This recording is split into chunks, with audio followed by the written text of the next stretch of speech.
Alerte coronavirus. Attention, attention, le coronavirus se transmet très facilement et fait des ravages. Pour l'éviter, le port du masque de protection est obligatoire en tout lieu.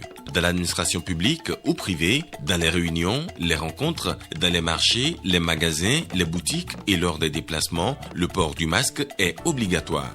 Même dans les lieux privés, dès lors que l'on n'est pas seul, le masque doit être le fidèle compagnon.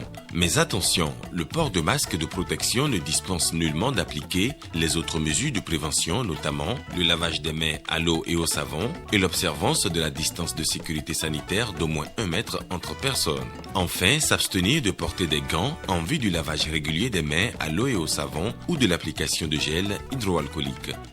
Pour tout savoir sur l'épidémie du coronavirus au Bénin, rendez-vous sur le site web www.gouv.bj/coronavirus. Ceci est un message du gouvernement de la République du Bénin. Mesdames et messieurs, bonsoir et bienvenue à cette édition spéciale. La signature de cahier de condoléances ce mercredi au palais de la présidence de la République. Elle fait suite au décès du directeur de cabinet civil du chef de l'État. Il a été rappelé à Dieu le mardi 26 janvier. Les membres du gouvernement ont reconnu à l'homme des qualités professionnelles exceptionnelles. On les écoute au micro de Jérôme Hongbo et de Mohamed Biyo. Personnellement, j'ai perdu à travers cette disparition un frère, un ami, surtout un confident. Parce que c'était quelqu'un qui, en plus du fait qu'il soit un très grand travailleur acharné, c'était quelqu'un qui pouvait aussi vous donner des conseils, qui pouvait vous écouter et qui était là pour vous faciliter aussi les choses quand il voyait que vous étiez dans des difficultés. Nous sommes très peinés pour sa famille, pour ses enfants. Paix à son âme, que la terre lui soit légère et que le Seigneur puisse protéger sa progéniture qu'il a laissée. Ce que l'on peut considérer comme une séparation douloureuse. Monsieur Pascal Afo a été, en dehors de ce que nous avons travaillé ensemble au niveau du gouvernement, un ami personnel. Parce que nous avons eu l'occasion de nous rencontrer par le passé à 2 occasions en tant que cadre béninois. Et j'ai gardé de lui de très bonnes impressions. J'ai été choqué par la nouvelle de son décès. Mais face à la volonté de Dieu, nous ne pouvons rien. Donc nous ne reste qu'à lui souhaiter repos éternel. Sa mort a été un choc pour moi personnellement parce que c'est un homme affable, conciliant, un homme sage et qui représente une grande personnalité à mes yeux. On ne s'attendait pas à ce départ subi. Nous avons appris le décès avec beaucoup de regrets et nous prions pour le repos de son âme. Ce émérite diplomate, cet ambassadeur qui était un homme affable, un homme d'une sérénité totale, d'une sagesse remarquable, un haut fonctionnaire exemplaire que j'avais beaucoup de plaisir personnellement à écouter parce que c'était un monsieur qui avait la maîtrise de la belle langue française et qui avait toujours le mot juste, le mot ciselé et pas un mot de plus, pas un mot de trop. Il est assez particulier. Je garde de lui un homme rigoureux, dans le calme, dans le silence, mais qui atteint ses objectifs sans trop de mouvement, dans le silence. Et ça, c'est un principe important pour l'homme. Vous savez, M. Afo était un grand homme d'une sagesse extrême et qui nous a profondément marqués au cours du peu de temps que nous avons passé avec lui. Parce qu'à chaque fois qu'il ouvrait sa bouche pour nous donner ne serait-ce qu'un conseil ou un avis, on sentait toute l'expérience, toute la sagesse qui était en lui. Au-delà de ça, c'est un homme de cœur qui est parti. Un homme de cœur, un homme d'une rigueur, mais d'une rigueur humaine, d'un humanisme à nul autre pareil. Et quelqu'un qui, pour ma part, en ma qualité de ministre de la Santé, qui pour ma part était celui qui se préoccupait de sa santé plus que tous les autres. Ce sont les impressions d'un vide, d'un très grand vide. Mais Pascal était presque effacé, c'est l'effacement total. le silence, la discrétion. On le voit presque jamais. On a l'impression qu'il n'est pas là. Il intervient toujours ponctuellement quand c'est nécessaire, avec une éloquence rare. Malgré cet effacement, nous ressentons un grand vide. Je me suis soumis volontiers à l'exercice de l'hommage à rendre à M. Pascal Afo, que j'ai connu certes dans de hautes fonctions auprès du président de la République, mais qui très vite s'est avéré, je peux me le permettre, un ami avec qui j'ai partagé des moments de complicité que Dieu a voulu brefs, mais qui furent pour moi des moments intenses où je suis allé à la rencontre d'un homme compétent, mais simple, dévoué, un bon confident, qui est parti trop tôt. Je me soumets volontiers à l'exercice du témoignage que je dois rendre à cet homme que beaucoup regrettent et regretteront, en espérant que son âme repose en paix et que celle-ci connaisse la félicité éternelle. À la Commission électorale nationale autonome Sénat, les candidats à la présidentielle d'avril 2021 continuent de déposer leur déclaration de candidature l'après-midi de ce mercredi 3 février. Le duo du parti Foscori pour un Bénin émergent a déclaré sa candidature à la Sénat. Il s'agit de Alassane Soumanou Djemba et de Paul Hunkpe. Après eux, il y a eu le duo Victorin Denowema et Florentin Dovonou. Nous reviendrons sur l'élément de Ghislain Poquet dans nos prochaines éditions. Installation à Glazoué des coordinations d'arrondissement du mouvement associatif Lien National. Ces cellules auront par exemple pour mission de sensibiliser les populations par rapport au rôle des jeunes dans le processus électoral. Théodore Gandeko d'Orcastito. Ils sont 250 au total, dont la principale mission est de coordonner les activités du mouvement associatif au sein des 10 arrondissements de la commune de Glazoué. Le mouvement Lien National, en plus de l'objectif du bureau ou du parti sur le plan national, s'est donné comme mission dans la commune de Glazoué de penser les plaies, de réunifier les frères et sœurs afin que l'objectif du lien national soit atteint. Des objectifs spécifiques liés à la présidentielle du 11 avril prochain. Mes chers frères et sœurs qui viennent d'être installés dans les bureaux d'arrondissement, vous savez, vous avez la tâche lourde parce que c'est vous qui allez identifier les gens qui font le gros travail à la base. Parce que le travail même se fera dans les bases et les cellules. Je vous invite à identifier les éléments sur qui vous comptez pour faire le travail. Je profite aussi de l'occasion pour vous dire, ce n'est pas parce que nous sommes membres du Lien National qu'on a quitté nos partis politiques. Le mouvement Lien National prône la paix et le développement durable. Il est donc engagé pour la continuité du gouvernement de la rupture. La Société de gestion des déchets et de la salubrité du Grand Nokoué a organisé une formation avec les conducteurs d'engins chargés de la collecte et du transport des déchets comme cible. Cette formation leur permettra de découvrir le nouveau matériel de travail. Ghislain Poguet, Jules Akweikou. Pour l'assainissement et la salubrité des villes du Grand Nokoué, les agents dévolus à cette tâche utilisent des camions et autres matériels spécifiques. Pour leur propre sécurité et l'utilisation correcte du matériel, ils sont en formation. On fait une séance de sensibilisation à l'utilisation de matériel neuf et de matériel très moderne, de toute dernière génération. Ce sont des chauffeurs qui sont déjà confirmés, que nous avons aujourd'hui, mais qui ont l'habitude plutôt déjà de travailler avec des engins et des camions qui sont d'une autre génération. Donc il est absolument nécessaire aujourd'hui qu'on les sensibilise à l'utilisation de ces nouveaux matériels. Désormais, dans leurs travaux de collecte, de ramassage et de transport des déchets solides, ils ont des camions modernes. Des ampliroles et autres engins de levage de dernière génération. Former les agents à la bonne utilisation du matériel, c'est aussi améliorer l'offre de service. Le service va beaucoup s'améliorer. Vous savez aujourd'hui, pour enlever les caissons, les conteneurs que nous déposons sur les points de regroupement et qui sont remplis, on met parfois plus de 24 heures, voire 48 heures. Désormais, avec ces camions qui vont être livrés, que nous aurons en notre possession, en moins de 24 heures, ces conteneurs vont être enlevés.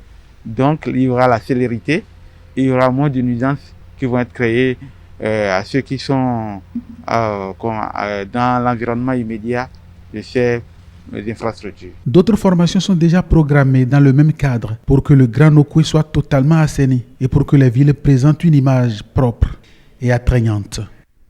Hier, c'était la journée mondiale des zones humides. Les manifestations officielles qui vont durer 4 jours ont démarré à Grand Popo. Des milliers de palétuviers ont été mis en terre. Marcela Rossi pour les détails. Des raisons de se tenir à Grand Popo, la journée mondiale des zones humides en a plusieurs. Cette ville fait partie d'un ensemble géographique majoritairement humide dont la conservation et l'utilisation rationnelle sont prônées depuis un demi-siècle par une convention connue sous le nom de Ramsar. Comme une tradition qui se renouvelle, l'Agence béninoise pour l'environnement vient marquer cette célébration par la mise en terre de 10 000 plants de paléturviers, chose appréciée à sa juste valeur par le conseil communal qui, en s'engageant pour des actions plus réalistes en faveur de la lutte commune, manifeste de nouveaux besoins. Monsieur le directeur de l'ABE, permettez-moi de vous livrer le message de la population de Grand Popo qui vous prie, en plus des palétuviers, de bien vouloir l'aider à vraiment occuper la berge avec des cocotiers pour la lutte continue contre l'érosion côtière. Et la réponse n'attendra pas longtemps. C'est à l'écoute des populations que nous sommes et nous agissons en fonction des besoins des populations. ABE reçoit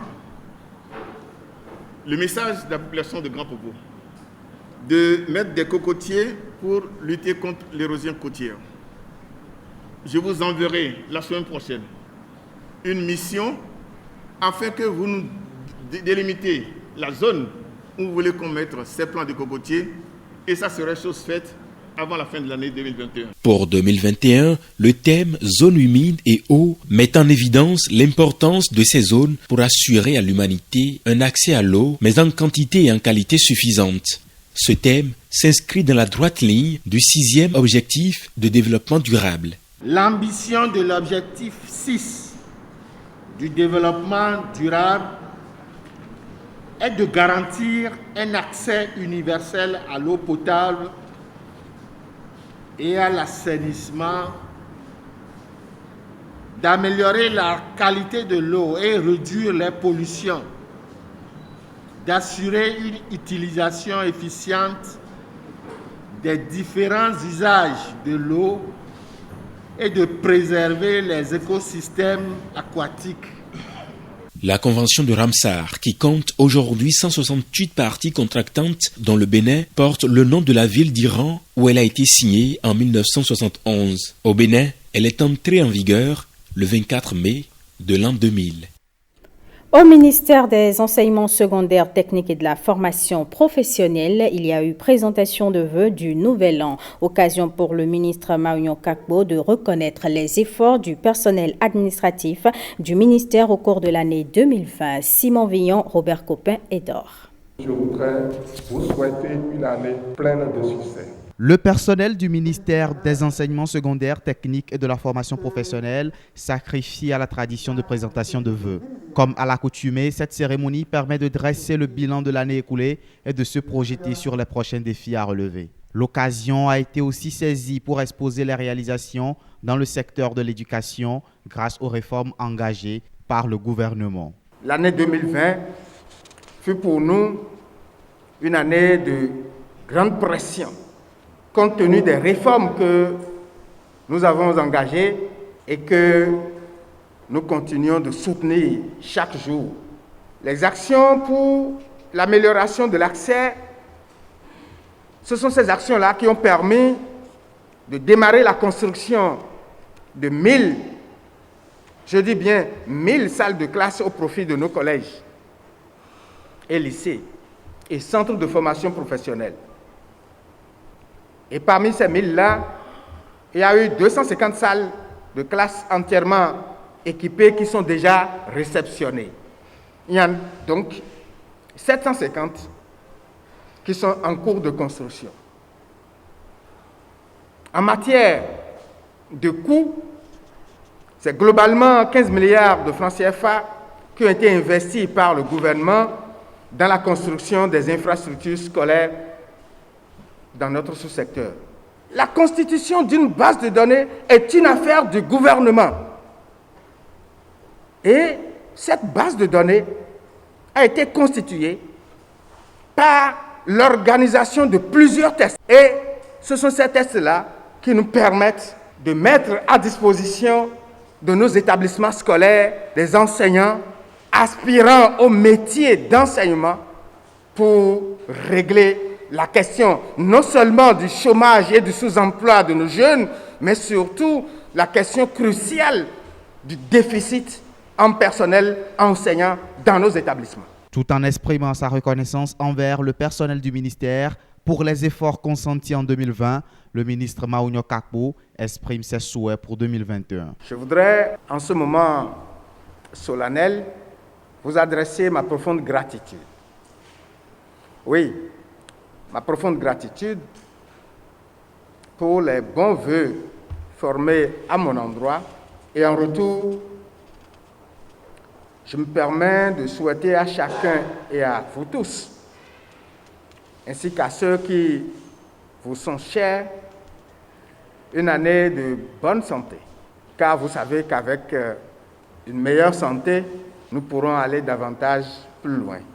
La rencontre a été aussi pour le personnel un grand moment de retrouvailles. On reste dans le domaine de l'éducation. Les apprenants du collège privé d'enseignement technique Don Bosco 31e promotion de Parakou ont reçu leur parchemin. Ils sont au nombre de 62 désormais mis sur le marché de l'emploi. Abdoulofou Idrissou, Samirat Chabimane, compte rendu. Le centre de formation professionnelle dont l'objectif est d'améliorer la vie des jeunes défavorisés grâce aux services d'éducation de qualité et grâce à une formation intégrale et l'accompagnement vers le monde de l'emploi vient une fois encore d'ouvrir les portes de l'emploi à plusieurs jeunes de Parakou. Ça devrait être une joie pour vous de pouvoir recevoir quelque chose qui va vous permettre de travailler, nous espérons, et qui va permettre d'améliorer votre propre vie et d'être aussi des citoyens qui contribuent au développement du pays. La prochaine étape pour ces jeunes reste sans aucun doute la mise en application du savoir reçu. Votre approche, chers membres du clergé, qui intègre particulièrement la vision du gouvernement, vous permet de former des jeunes directement demandés par le marché de l'emploi ou de l'auto-emploi au Bénin. Soyez-en félicités. Je voudrais exprimer mes remerciements au directeur et l'encourager à poursuivre dans cette dynamique afin de maintenir toujours cette réputation qui fait du collège Don Bosco de Parakou l'un des meilleurs centres de formation technique qui offre une formation de qualité dans le septentrion. Une promotion fière de la formation reçue. Des difficultés sont survenues. Mais nous n'avons pas baissé les bras. Nous avons persévéré et nous nous sommes donnés à fond pour être présents aujourd'hui grâce aux divers soutiens de vous tous rassemblés autour de nous en ce jour et surtout à Dieu le Tout-Puissant. La sortie de cette 31e promotion coïncide avec les 25 années de vie religieuse du directeur du dit centre. Faire de la pratique des mathématiques un instrument au service de l'innovation scientifique, c'est l'objectif de plusieurs experts du domaine qui se sont réunis du 18 au 30 janvier 2021 à Dangbo. Les acteurs sont venus de plusieurs pays de l'Afrique de l'Ouest. Firmin Bassao, Brice Rongbo. Des étudiants en master, mais aussi des doctorants en mathématiques venus de plusieurs pays de la sous-région ouest africaine pour recevoir des enseignements en matière de géométrie, de l'information et analyse stochastique. L'école est organisée et financée par le Centre de mathématiques pures et applications en partenariat avec d'autres écoles. La détermination de tous avait fait preuve, tout en prenant une part active aux enseignements que vous venez de recevoir en matière de géométrie, de l'information et analyse stochastique, démontre votre degré d'engagement à servir par vos apports scientifiques futurs l'avancée de la recherche. Et qui dit recherche ou science parle forcément de développement d'un pays. De cette école qui a pris fin après 2 semaines d'intenses travaux, sont attendues des avancées et innovations mathématiques, mais aussi de nouvelles découvertes scientifiques. Depuis que j'ai commencé ma thèse à l'IMSP, mon co-encadreur, c'est-à-dire le directeur de l'école, professeur Carlos Ogoyanju, a toujours voulu que j'applique la géométrie de l'information à l'analyse stochastique. Mais j'ai toujours hésité, mais à travers l'école, j'ai été convaincue.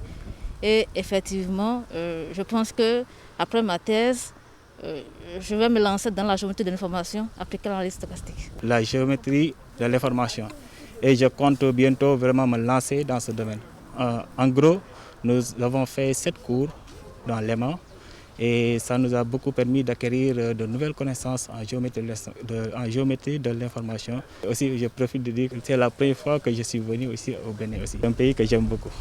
Les travaux de l'école ont pris fin et les regards sont désormais tournés vers ces nouveaux aspirants pour d'autres innovations et découvertes scientifiques. Les acteurs en charge des tests de dépistage du coronavirus ont reçu hier la visite du ministre de la Santé. Benjamin Hunkpati a effectué le déplacement suite à des cas de fraude enregistrés. Ils ont été rappelés à l'ordre. Le point de la rencontre avec Jean-Claude James. Ils sont venus du site VIP, du site de l'aéroport et du site du Palais des Congrès. Face à eux, le ministre de la Santé, très remonté à cause des cas de fraude constatés.